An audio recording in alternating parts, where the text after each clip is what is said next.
And in that tomb, of course, you will have seen it if you've seen the exhibit, are statues from Egypt of the Lady Senui and her husband.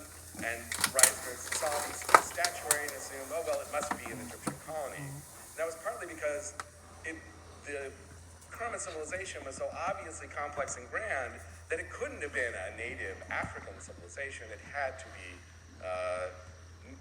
have come from Egypt.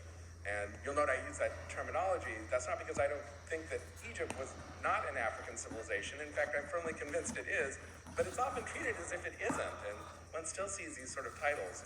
So I think you have to look at Nubia and Egypt as two African civilizations in interaction.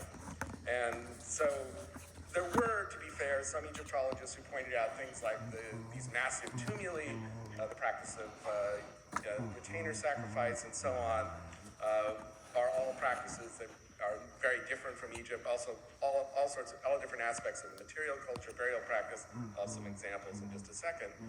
Are very different from ancient Egypt. So Reisner's idea that it was a colony, there was some pushback against it, but by and large, people had accepted it.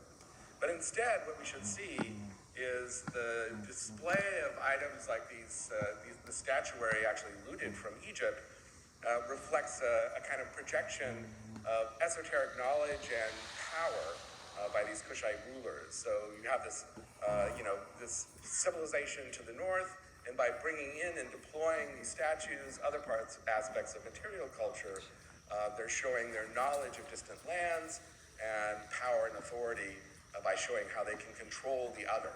And this, of course, is the same thing that motivated Egyptians to depict Nubians in the ways they did, and so forth. Now, since the work of Charles Bonnet at Kerma, we know that Kerma was the center of a vibrant civilization, a true urban center, one of the earliest in Africa. And in fact, that Kerma was not just dominated by Egypt, but in fact was Egypt's rival in Northeast Africa. We can see a huge urban center and so on. Now, when we look at architecture like the great urban Defufa, which you see here, it represents this kind of idea of entanglement. So this can involve the adoption of exotic practices or foreign practices, but more often the adaptation of those practices, imagery, and so on, material culture, but also indifference and rejection. And typically it's a blending of these different elements, and it's a process of mutual influence rather than simply a